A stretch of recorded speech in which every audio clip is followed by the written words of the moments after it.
Yo, what's up? So meron tayong gagawin ngayong araw na to. Ayan, naka Malaysian concept na sniper. Bale, sinuper stock ko na to noon. Ay mali, naka 62 to dati. Ginawa kong super stock. Tapos ngayon babalik namin yung 62mm nya. So ayan, bali, sige, time lapse na lang natin.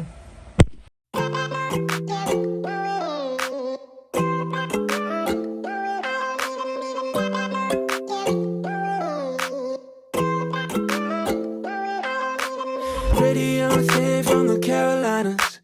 Show me how you move, spinning like a vinyl. Oh, I got it going all type of ways. I don't even know just what to say. Shining like a diamond in the rough. I can never ever get enough. Okay, update. So yan yung head nya. Yan yung tono natin sa super stock. Napakaganda. Kasi ito yung piston. So nung binalik ko sa super stock, hindi na kami nagpalit piston ring, panis. So goods na goods pa rin. Pero umusok na, syempre. Ganoon talaga. So bali, ito yung gagawin natin. Ito yung kakabit natin ulit na block JVT na 62. Tapos bakit may brake pad dito? Okay, so papalit daw kami brake pad sa likod. Yan, genuine Yamaha. Ito yung piston ring nya, 62. Valve seal nya, meets mic. Good luck. Tapos sa gasket nya, gagamitin natin ay itong Ashoka na set. Ang kukunin lang natin dito ay yung head gasket. 62 na pala to? Ay, goods to ah. Akala ko magpo-porting pa tayo. Ayan, so ito gagamitin natin. Okay, so linisan lang natin to. Then, kabitan na.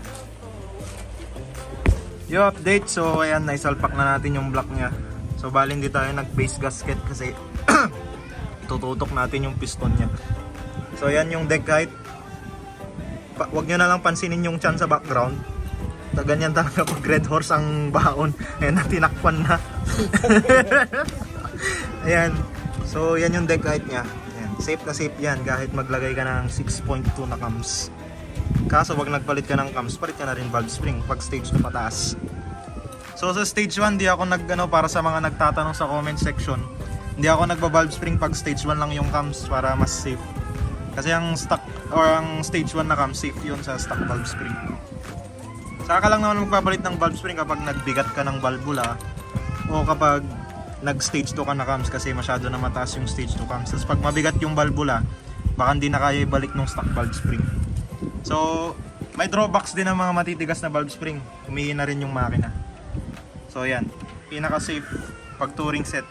Stage 1 cams tapos stock valve spring. Iwas putol. Ayan o, wala pang alog o, sayang. Alright.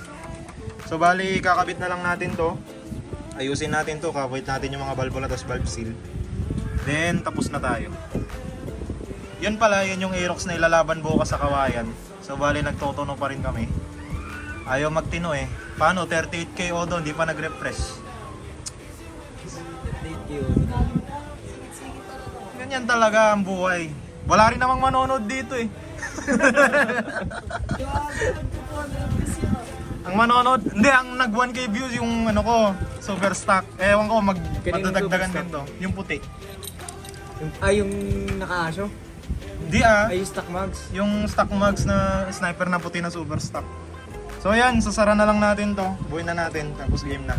Game na! Ayan na, okay ba? Ikaw, game na ba? Game. Game! Naspak na! Yung update, so bale tapos na natin i-torque down yung stud bolts nya. Ayan, so bale lalagay na lang natin yung water pump. Tapos radiator, then bleed na lang ng coolant, tapos na. Alright. So yun guys, update lang. Ayan, tapos na natin.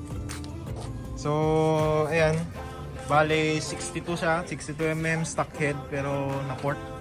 Puma cams. Tapos MBR1 ECU.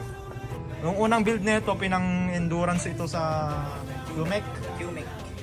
QMEC. Ang kabulan niya mga 200cc na max. Top 3 na sana ito, pero yun nga, nagka-disgrasya siya sa pantabangan. Pero yung agwat niya sa 4th place, 20 minutes. So kung nag-finish sana to, 3rd place talaga to, secured yung 3rd place niya. So yun, mula, saan nagsimula yung QMEC? Marugis, Quirino.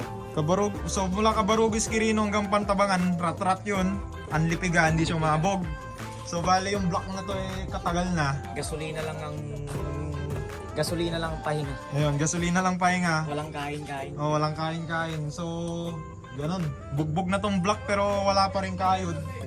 Nalubog pa sa baha. Nalubog sa baha. Kasi ang kwento nito, dumadaan to nun sa Santiago, dun sa isang eskinita. Tapos, baha. May ginagawang kalsada. Dineretso niya, ayun, nailubog sa baha yung buong motor. So, nailubog na sa baha. Nasiraan na siya rin siya ng head gasket. Pumutok. Tapos, dalawang beses nangyari yun. Buo pa rin. Tapos So, yung last. Kasiguran, Isabela to kasiguran to Isabela. walang overheat. Hindi nakasalpak yung radiator fan. Hindi nakarasalpak yung rad fan. Kasalanan kasi nitong motor.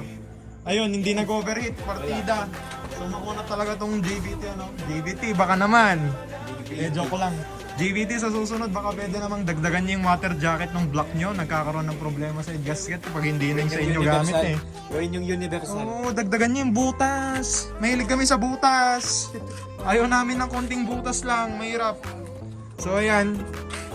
So, ito, yan lang issue niyan. Sunburn. Pero for sale na to for 60k. Ay! Joke lang, di pala for sale. So, ayan. Ito pala yung mga second gen na sticker natin. Yan. So, hindi na ako naggagawa niyan. Pero, is meron pa rin siyang ganyan. No? Ako, wala nang ganyan sa motor ko eh. Wala na? Wala na. Nag-repaint ako. So yun, try natin paanda rin. Huwag na pala. Mahingain kayo sa Umakams. So, abangan nyo na lang ito sa kalsada. Panigurado, magta-top speed agad to. Hindi na magbe-break in ng piston ring. So yun, mali siyang concept na 62mm. Nung naka 62mm siya nung una, naka big bike concept siya. So ang top speed niya nung nag-endurance siya ay 180. So tignan natin yun kung ilan na top speed niya ngayon naka Malaysian concept niya. Yan, 60-80, tapos 70-80 yung gulong niya. Siyempre may secret yan. Walang secret yan. Ako gumawa niyan. Yung sa akin na may secret. Pero sige. So yun lang. Tapos na tayo. Nabot na ng gabi. Ayan, nabot na ng gabi.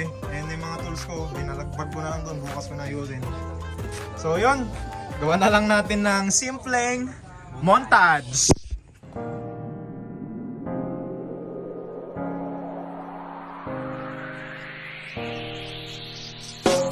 Now we just